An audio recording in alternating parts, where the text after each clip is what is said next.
What is up, though, Lions fans? It's your boy, Motor City Don P, back once again. You already know what it is. When you see me on your TV, in front of your screens, no matter what screen it is, I'm trying to get this right. Try to get that right. All right. Oh. All right. We just gonna go with the top. When you see me on your TV, when you see me on your mobile phones, when you see me on your computers, your laptops, whatever it is, one thing's for certain and three things are for sure. Number one, the Motor City Cats are indeed back at it. Number two, we came to give you stats, none of that static. Number three, we want to make sure you keep your Lions news pragmatic, and that is perhaps the most important of them all. Keeping that Lions news pragmatic. We got some things to get into today. Make sure you smash that like button. Make sure you subscribe. Make sure you share and let everybody know what is going on in this illustrious fan cave back here. Now, what up, though, Tactical Sport? This thing is, hold on. Let me get this into a more favorable situation here. Cause I got, all right. Let me see. Now, can we keep you where you need to be? Can we keep you there? I don't know if we can keep you. All right. Cool. We good. We got it. All right. So we're going to go ahead and get into what we got to get into today. You know that the Detroit Lions are in the midst of training camp. You know they're getting ready for Atlanta. You know Jahmyr Gibbs is cooking up. You know, J-Mo is cooking up. You know, Jared Goff is cooking up. You know, Isaac Tesla is cooking up. You know, that defense is cooking up. Hutch is cooking up. Right? DJ Reed is doing some things. You know, all these Tyleek getting it back, doing all these things. Everything is cool. Everything is awesome. But you know what's not cool? You know what's not awesome? The Detroit Lions backup quarterback situation. Now, this seems to be the new pass rush. What do I mean by that? Well, the entire offseason, we were talking about the pass rush. We were talking about Za'Darius Smith.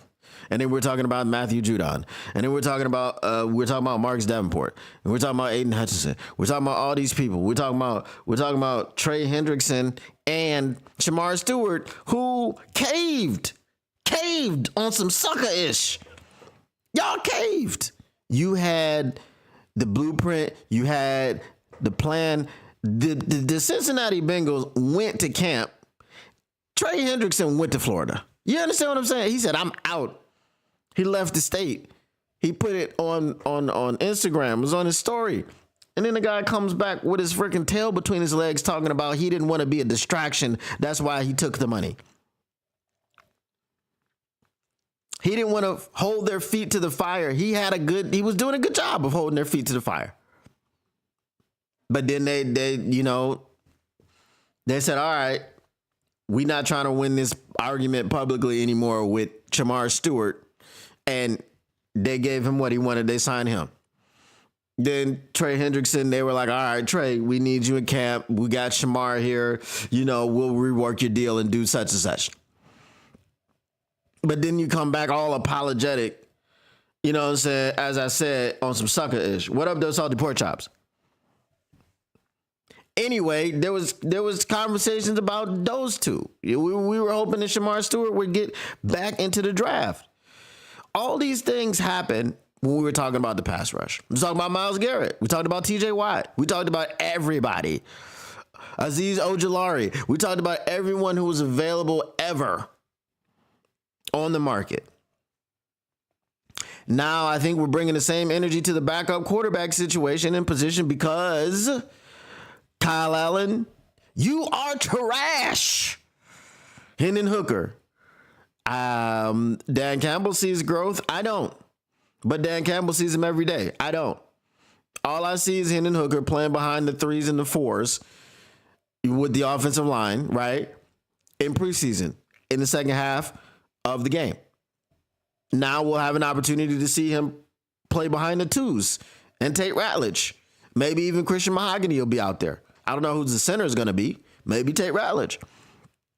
But we'll have an opportunity to see him play with those guys and see if he's done anything to improve, just as Dan Campbell has said he has done. I want to see, again, do not just do one read and tuck and run. Please go through your progressions, Hendon. That's all I want to see from you. I don't care if you get sacked. I don't care if you get sacked standing in the pocket going through your progressions. I just want to see you go through your progressions.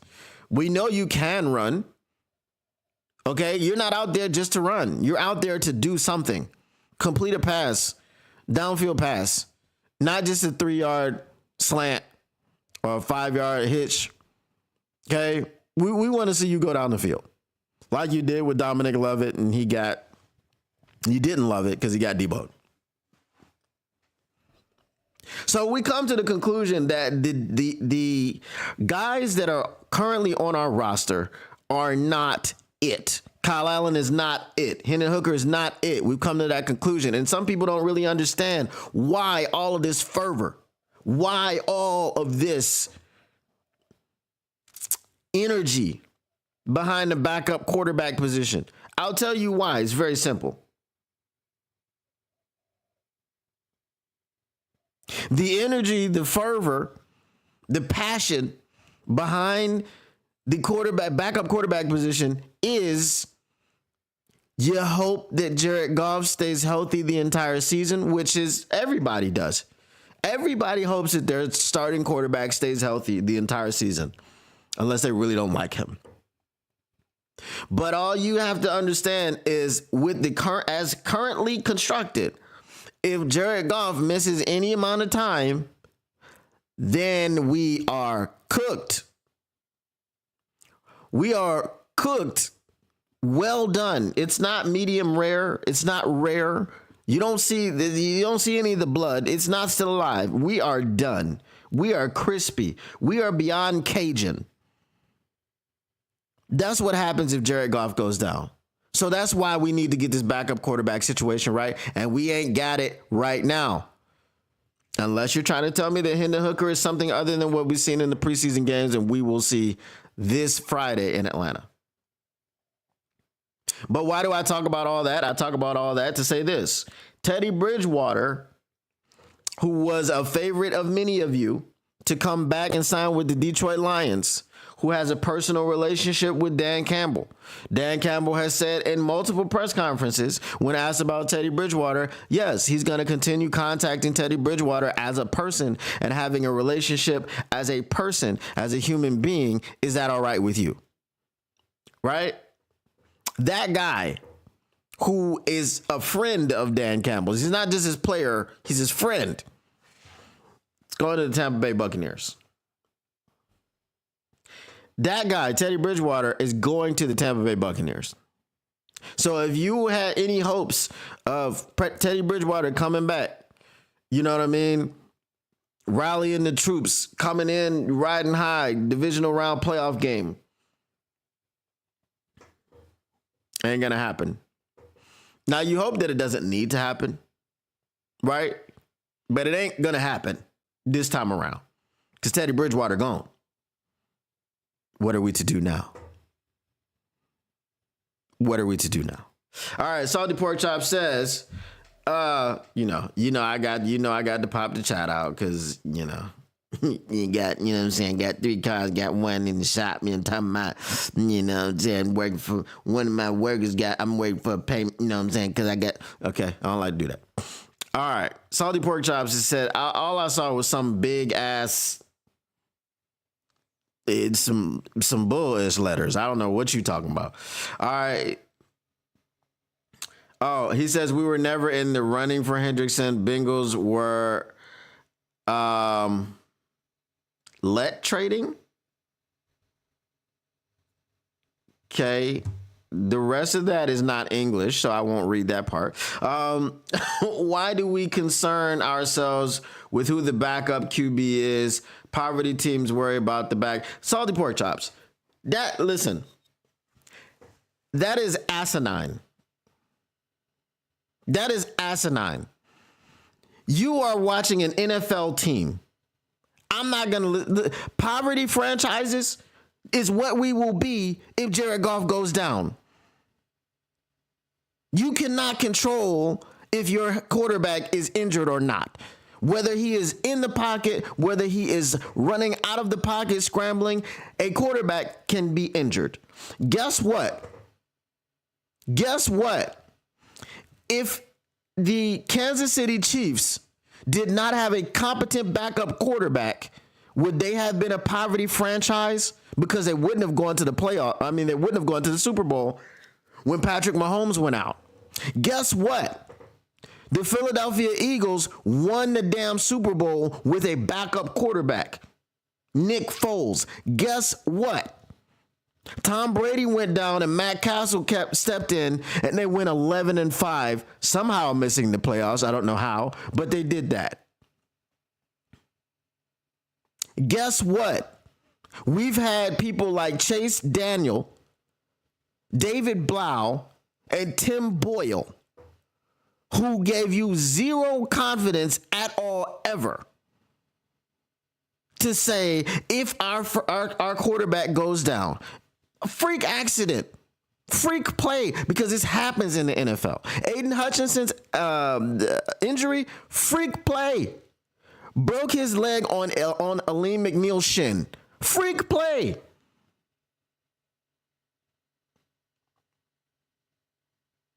You're telling me I'm using the exception, not the rule? What are you talking about, bro? Who is the backup quarterback? Who is the backup quarterback that can get you over the hump? Joe Flacco in where is it? In Cleveland is the backup quarterback that can step in. He was the backup quarterback last year in Indianapolis that could step in and you could be confident that your season wasn't over. I don't understand. This is an asinine take from you, Salty Pork Chops. The backup quarterback position doesn't matter. What do you do if Jared Goff goes down? Please tell me, what do you do if Jared Goff goes down?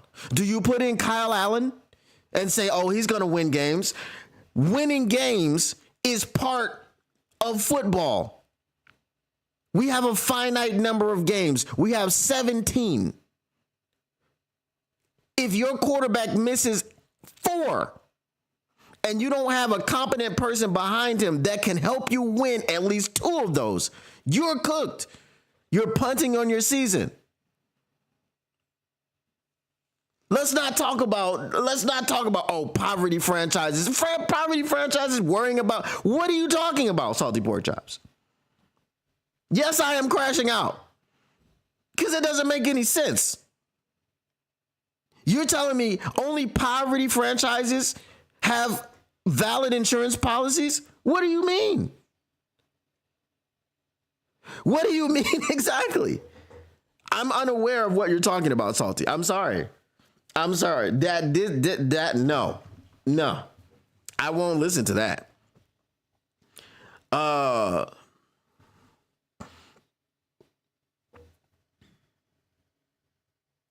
He says if Lamar, Allen, Goff, or Burrow go down, that means your Super Bowl chances are torpedoed. Examples, Dallas and Miami from last year. You're making your point against yourself. Can anybody in the chat help him out? Help him out. You're making the point against yourself. If Lamar goes down, you're screwed. If Josh Allen goes down, you're screwed. If Jared Goff goes down, you're screwed. If Joe Burrow goes down, you're screwed. So why shouldn't you be worried about the backup quarterback position? Because if your starter goes down, the backup comes in. What do you mean? I am so confused right now. I am confused. Someone help me. I don't understand. Is my English bad? Is my English bad? I'm sorry. Poverty franchises worry about their backup quarterbacks. Real franchises don't care because real franchises have Jared Goff and they have Lamar Jackson and they have Josh Allen and they have Joe Burrow. They have Patrick Mahomes. They don't care because they have their quarterback of the future or they have their franchise quarterback. Bro, what? Okay. Let me see what else. What are y'all saying?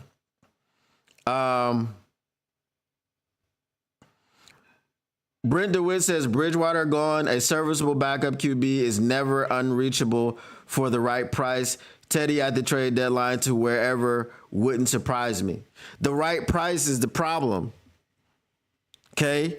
The right price is the problem because if we fail to hit on Hendon Hooker as a backup quarterback, now we got to pay the price. Remember, we had to pay Chase Daniel $10 million for a year to be a backup quarterback. You don't want to do that. You don't want to do that. But you got to. If Jared Goff goes down, you got to give up, assets. You got to give up draft picks to get someone in here who's comparable or not even comparable. Someone who can right the ship, steady the ship, not even right it, steady it. If Patrick Mahomes goes down and Chad Henne can't step in and do anything, guess what? They lose to the Browns in that playoff game where he went down. Yeah. All right. Tactical Sports says we need a competent backup QB just in case Goff goes down for a few games. That's all I'm saying, right? Ron Renarski says he can help. You can't help, Ron. You got a backup quarterback playing quarterback right now. Caleb is crashing out. Reserving judgment until I see Hooker with the twos. No improvement, then I'm out. No, the Lions aren't confused. It was just the fan assessment that we don't need to worry about the backup quarterback. That was the thing that was confusing me. He said, what happened when your QB couldn't hit a net? Facts. And he was like 2 feet in front of it. That was terrible. Caleb's eyes are always closed. Allen is trash. Bring back from, right? Am I crazy to say that was an asinine take that poverty franchises only worry about their backup quarterback? Are we okay right now? Salty comes in. He's an oh hell no state fan. He does, and I abide, and I let that slide. And he talks all types of craziness about oh hell no state and all this other stuff. But that didn't make no goddamn sense. Tactical Sports says no, you're not crazy. Okay, I'm just poverty franchises worry about their backup quarterback. Okay, all right. Just because you suck. Okay, I can understand what you're saying. If you're a poverty franchise, you are calling for the backup quarterback to come in over your quarterback. That's your supposed franchise quarterback because everybody's favorite player is the backup quarterback when your franchise quarterback sucks. We are not talking about insulted pork chops if you come back and you see this later. We are not talking about when your quarterback sucks. We're talking about when your franchise quarterback can't go, who comes in behind him and steadies the ship. This is why Teddy Bridgewater was here for the divisional round of the playoffs, because they did not trust Hendon Hooker to even come in and hand the football off.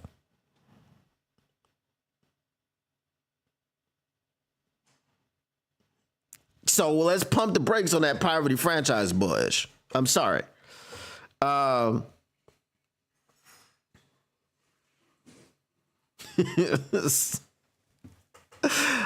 man, you gotta be crashing out early in the morning. Well, it's not early in the morning for y'all. For y'all, it's after 7 p.m. For me, it's right before 10 a.m.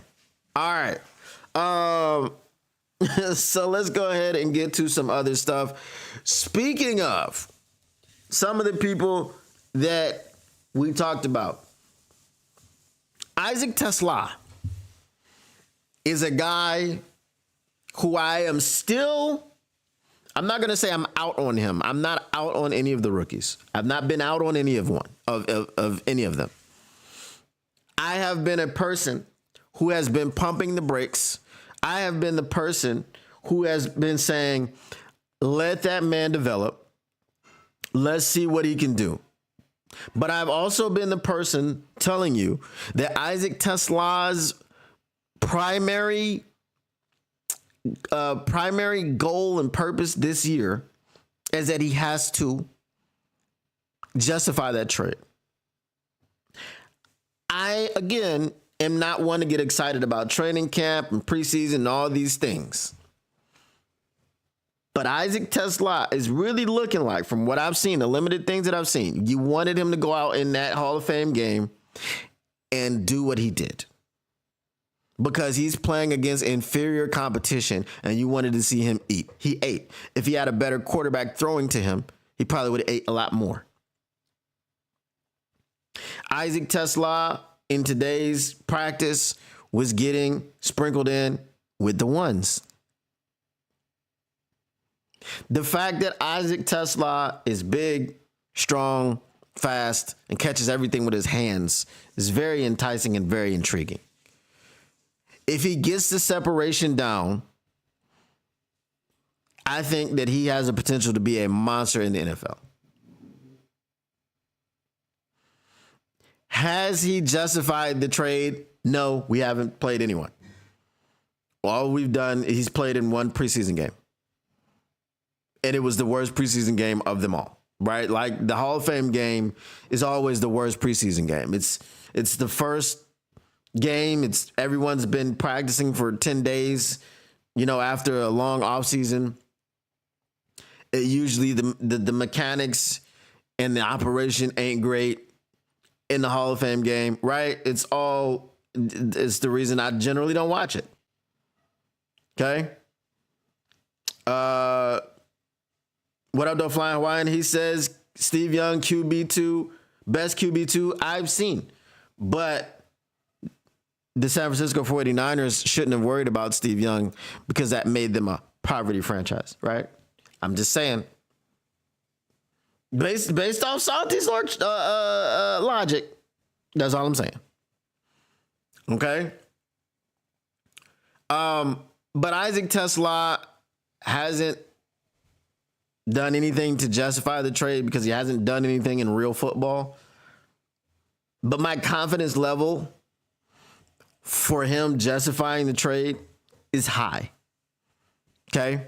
My confidence level is high. I like what I'm seeing out of the young man. Okay? Again, Isaac TeSlaa is not someone I hate. He's not a player that I hate. The trade was twofold. Obviously, the first fold of that too was that we wanted an edge rusher. And when I saw them moving all them picks and going up to get, I was like, oh, they're about to get somebody. They about to get somebody. We're going to be having a party up in here. We're going to be talking about we got the edge back. We got the edge back. No. That was my expectation. I was, let's stand up on the line, boy, and see what's what. That was my expectation. And then number two is that we ain't got no more third round picks. They're gone. Where are our third round picks? We not picking in the third round for 2 years. Okay. I'm sure Brad will swing a trade and get more third round picks. I'm not worried about that.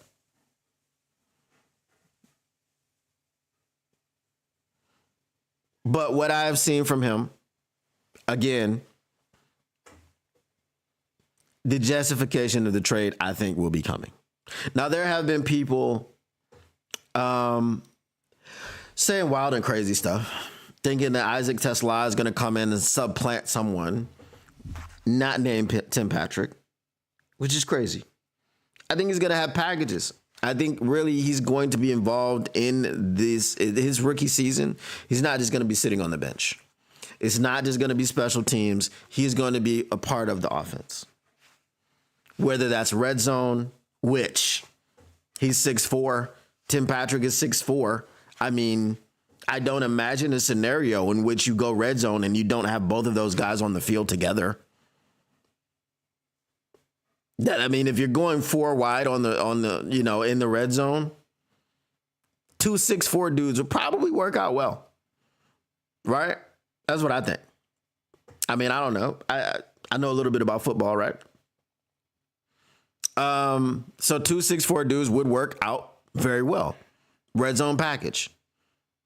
We plan to be in the red zone a lot, right? So there you go. When he came out, there was a lot of Puka Nacua this and Puka Nacua that, and the third thing. And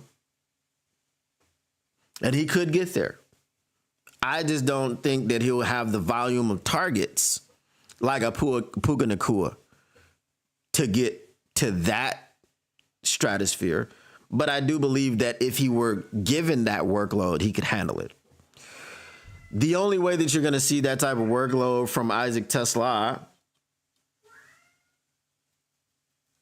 is that if someone goes down. And again, we don't worry about injuries because we're not a poverty franchise. And and if you're a poverty franchise, that's the only time that you have contingency plans. Okay. I thought poverty franchises were not the smart ones, but apparently the smart ones are the ones that are poverty because they're the only ones that worry about backup quarterbacks and backup players. Okay. But I am impressed with Isaac TeSlaa so far. Obviously this story will go crazy. Okay. The story will go crazy. I'm going to put something in your mind right now. And I'm not saying that this is going to happen, but I'm just saying, imagine the story. Imagine what we would see and hear if this happened. The Detroit Lions are in the Super Bowl. Jared Goff is engineering a game-winning drive. And with no seconds on the clock, he finds Isaac TeSlaa in the corner of the end zone. He taps both toes. He brings it in all hands. And the Detroit Lions win the Super Bowl. Walk it off. They walk it off. Okay? They were down 4. They walk it off. I'm crying. I don't know about y'all, but I'm crying. I'm just saying. I'm crying. All right, let me get to some of y'all's comments. Brent DeWitt says Sean Hill, best QB2 I've ever seen. Sean Hill was legit. I'm not going to lie to you. Ron Winarski says F Green Bay. It's actually FTP, but it is what it is. You're not from here.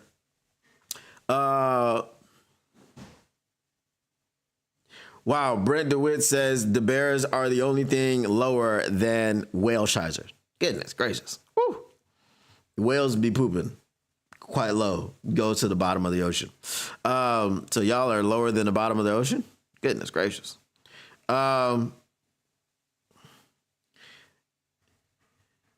Bears are, that's crazy. All right. That's crazy. He said Bears had a genius DC who left them for the Eagles. Bears haven't been back since. Nobody cares about Osama bin Johnson at all. Nobody cares. Shout out. The Osama bin Johnson nickname has made it to the heavies. Okay. So in the beginning, there was the electrician, baby, Khamir Gibbs. Okay. And then there was Osama bin Johnson. Your boy is cooking. The nicknames are cooking. All right. Let's see what else we got. We talked about Isaac TeSlaa. I spoke yesterday about Ennis Rakestraw. Let me see if I can get some injury updates right now.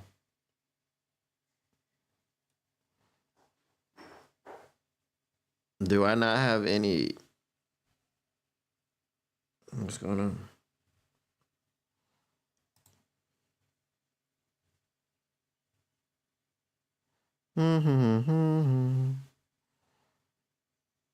Oh, I ain't got no web pages open. All right. I don't want my stuff to crash. So since I don't want anything to happen, Flying Hawaiian, you are here. You would witness this, you would witness it if it happened. Grab the chat there.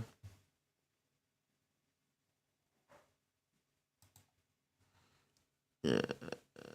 There we go. All right.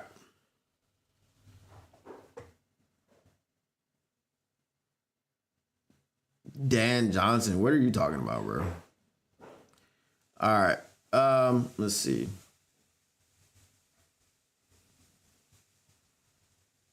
Pull up some Lions news.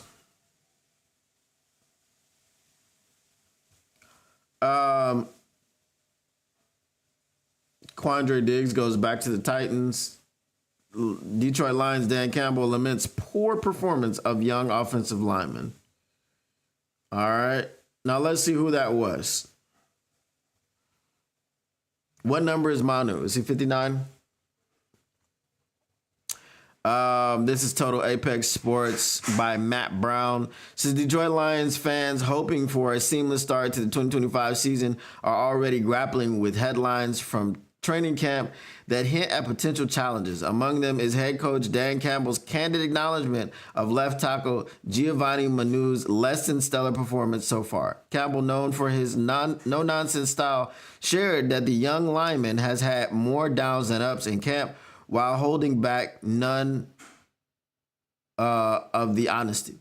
Campbell also left the door open for improvement, noting that Manu was starting to stack some good days. I mean, this is like a non-story.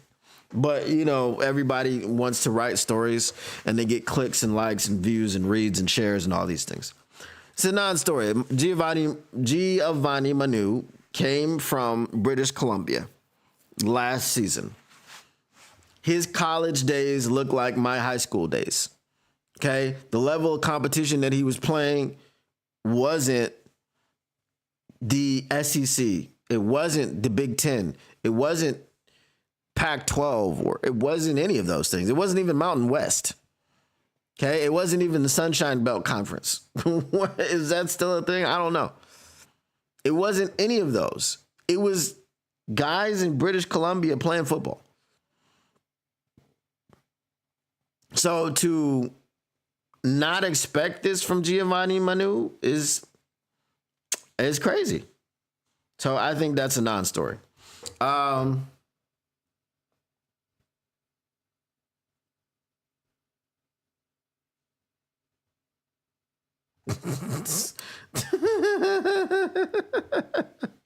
Yo, this chat is going crazy right now. This bear stuff is killing me.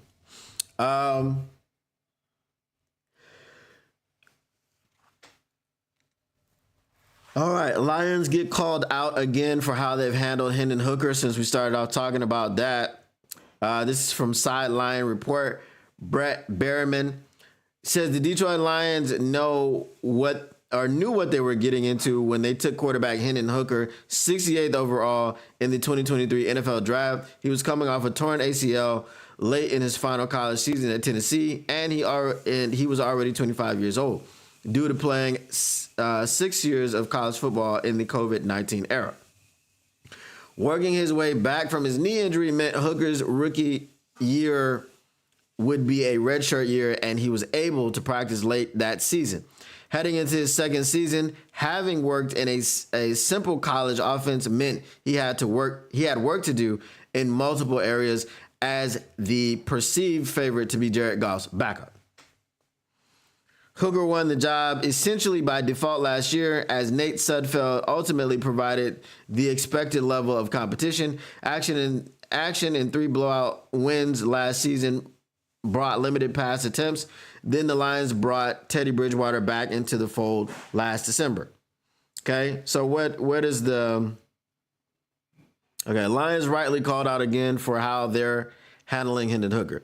Back in early March, Tom Mazaway of Woodward Sports called the Lions out about their handling of Hooker.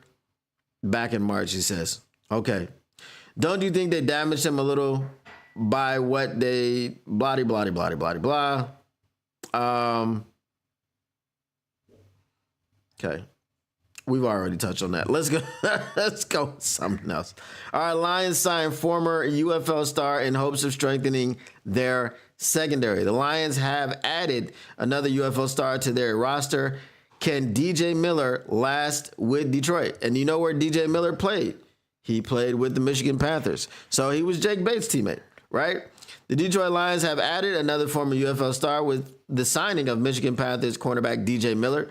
The Lions have added former Panthers players before as it's where they found their star kicker, Jake Bates.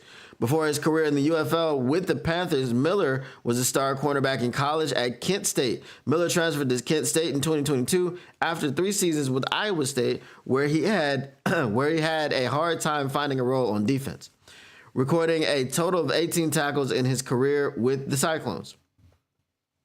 At Kent State, Miller had a significant impact on defense, recording 113 total tackles in 2 seasons with the Golden Flashes. Miller's time in the UFL and short stint with the Chiefs. Miller was signed by the Kansas City Chiefs as an undrafted free agent before the 2024 NFL season. He didn't appear in any game action for the Chiefs before joining the Panthers for the 2025 UFL season. Last season with the Panthers, Miller played a key role in Michigan's run to the 2025 UFL championship game. The Panthers lost the UFL championship 58-34 to the DC Defenders. Miller recorded 17 tackles and 2 interceptions in the regular season for the Panthers. He added 8 tackles in the postseason.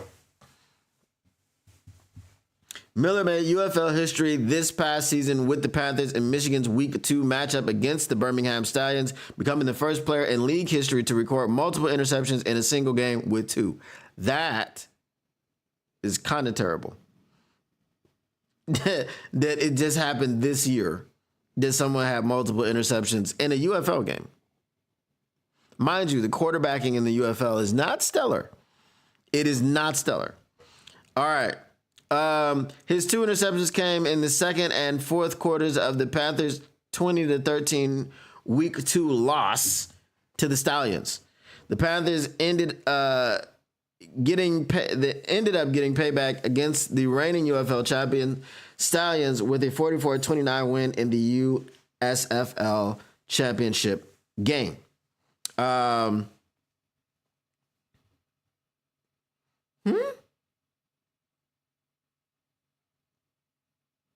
How? Am I reading this correctly? It says the Panthers ended up getting payback against the reigning UFL champion Stallions with a 44-29 win in the USFL championship game.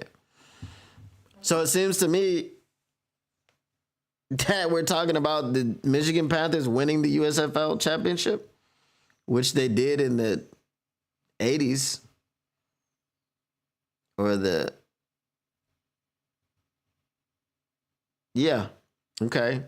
The Lions are sore for depth in secondary, with ESPN's Adam Schefter reporting that head coach Dan Campbell can see Ennis Rakestraw missing some time due to a shoulder injury. He suffered it in practice this past Sunday, adding another bump in the road to the young defender who has struggled to stay healthy in his first year and some change in the league.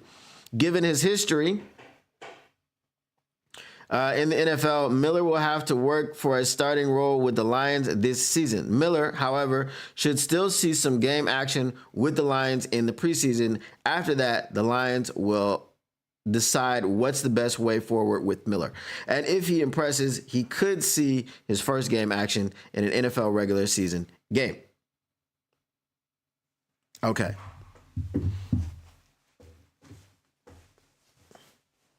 I don't know why it said the Michigan Panthers won the USFL championship game.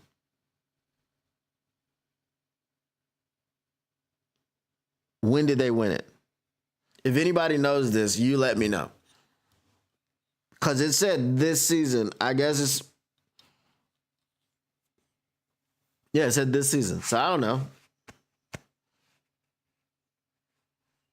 This past season, they lost the USFL championship game. So I don't know what that's about.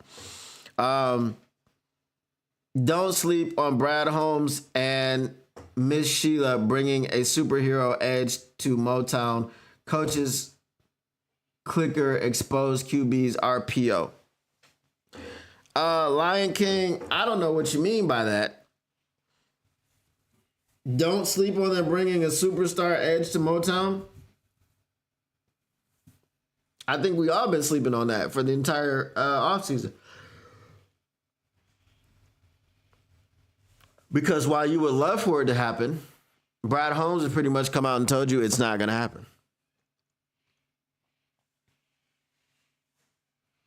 I wonder what color the Bears Kool-Aid is. Navy blue or maybe orange. It's definitely not Honolulu blue.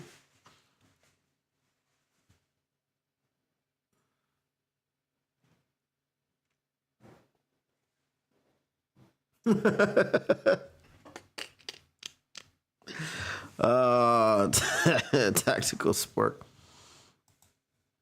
Let me check this live chat and make sure I didn't miss anybody.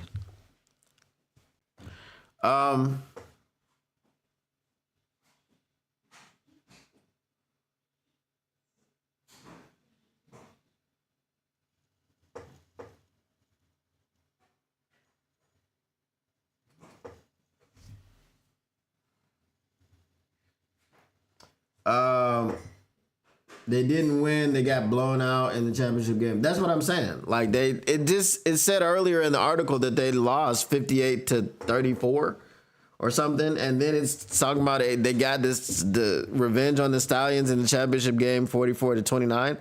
I'm guessing it was just a regular playoff game because I don't understand how that works.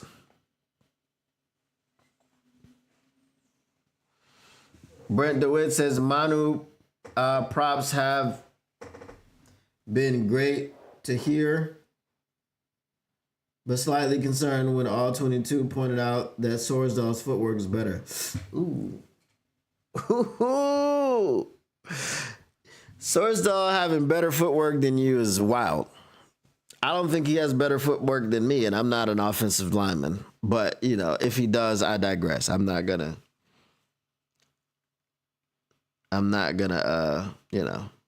check you too much.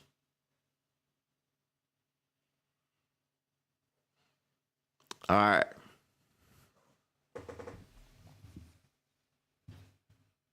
What up, though, Vondi Gaming? Oh,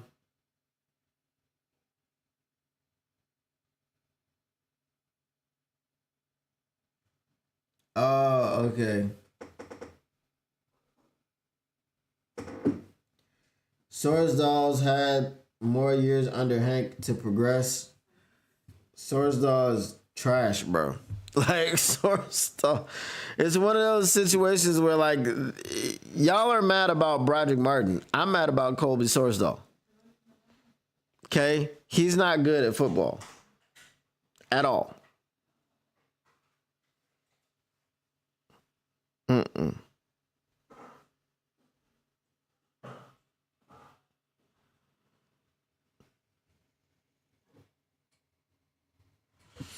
All right.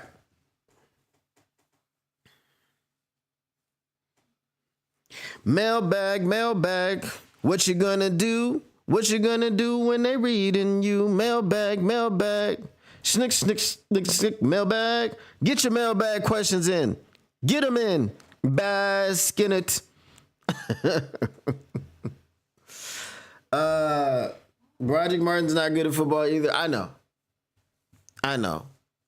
But I don't think Broderick Martin has the same ability to impact a football game negatively as Colby Sorsdal does. So, that's my point.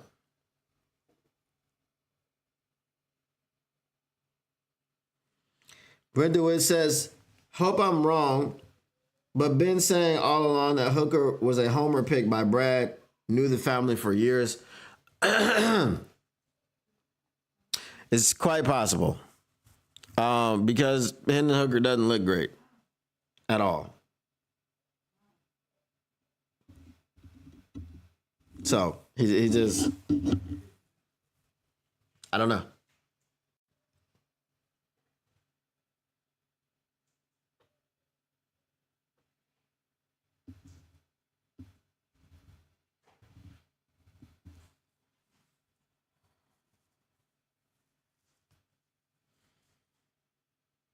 You heard it from me. Yes, superhero edge. What superhero edge are we bringing in here? And who's left? As I said earlier, Trey Hendrickson is off the board. Shamar Stewart will not be returning to the draft. Everybody else is locked up. TJ Watt just got a new contract. Myles Garrett got his new contract at the beginning of the offseason. Who's the superhero edge that's coming in here? That's my point. Unless they're getting one in the draft next year.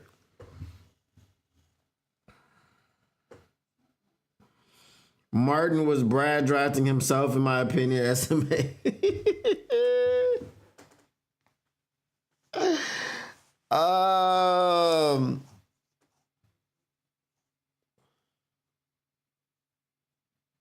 That's crazy. Broderick Martin is going to play Brad Holmes in a movie.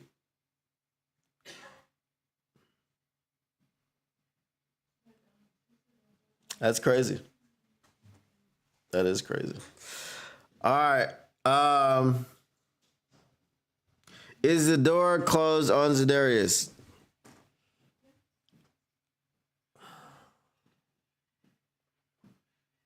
I don't know that the door is closed on Za'Darius.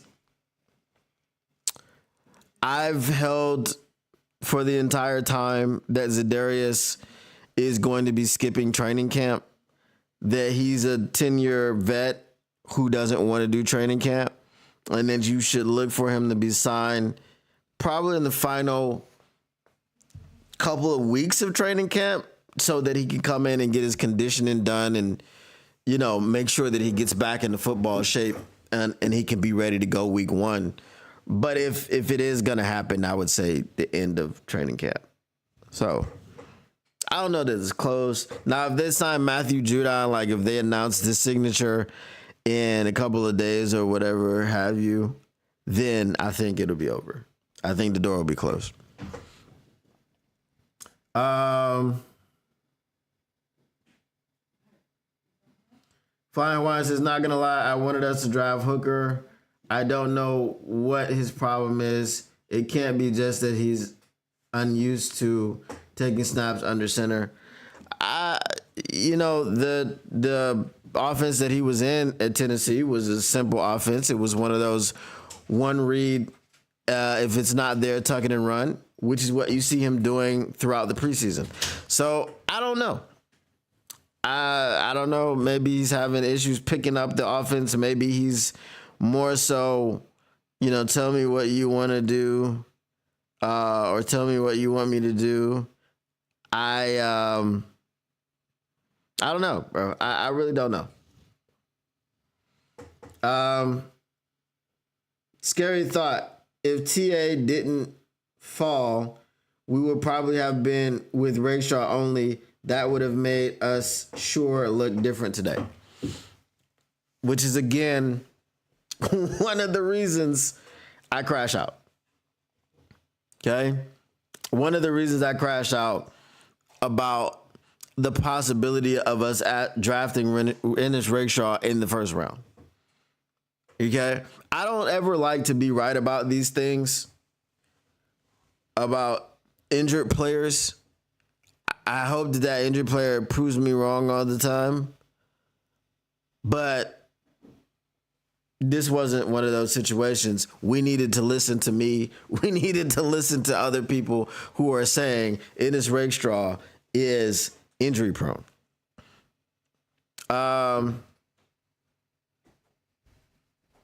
Tactical Sports says, mailbag, how much longer do we have to suffer with Broderick Martin?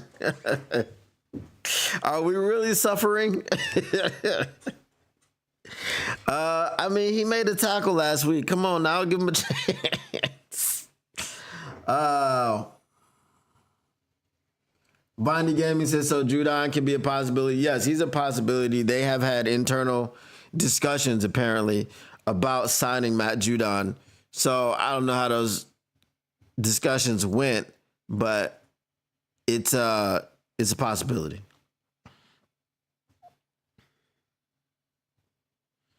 Let's take a few more mailbag questions. Mailbag, mailbag. What you gonna do? What you gonna do when they reading you? Mailbag, mailbag. All right, mailbag. How much longer before the Bears look to replace Caleb? I think they got another 2, maybe 3 years of Caleb before they look to replace him.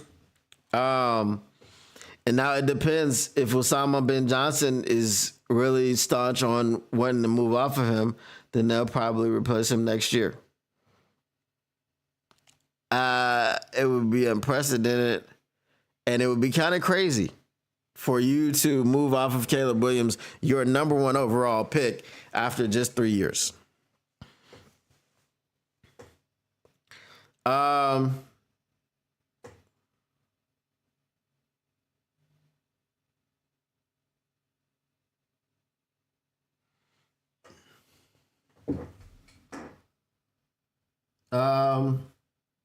One thing I hope is that after what happened last preseason, I'm praying that our hooker will slide.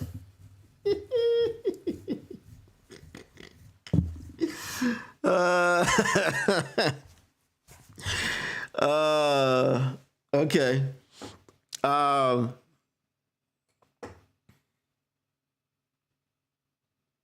Chip Bradshaw says, another crazy thought. How does it look to those people who wanted to let Goff go and replace him with Hooker instead of extending Goff? I don't know. I wasn't necessarily one of those people. I was a person that wanted to see what Hendon Hooker had. I honestly thought he had much, much more than what he has. I thought he could make it close. No, Hendon, you can't. Okay? Hendon Hooker did not make it close at all. He didn't help himself out. Nothing. It was just. All right.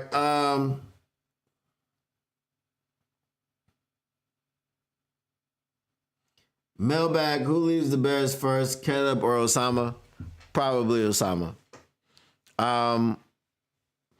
Here's the thing that you can't do. You can't sit there and say how much a quarterback arm sucks like that. And yeah. You can't do that. You can't say that as a coach. Hey, he sucks. I need to get him out of here. I think Caleb is more entrenched in the team.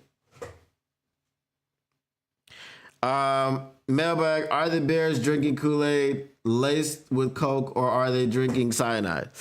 Ooh, I'm just going to say laced with Coke because I'm not going the other route, you know what I'm saying? I might get reported. Caleb will be the Lions' worst nightmare. Right now, Caleb is the Bears' worst nightmare. So good luck with that, buddy. Badgett will be starting by week 7 for the toilet seats. BJ is not a patient man, and Caleb is Shizer. Coaches gotta coach, players gotta play. Right. Okay. Coaches gotta coach, players gotta play. I don't know, bro. Do you extend Ben? Do you extend Ben? I can't talk. Do you extend Ben Johnson's contract if he can't make it work with Caleb? That's my thing. You know?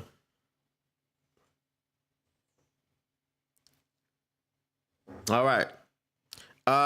We got any more mailbag questions? Going once, going twice.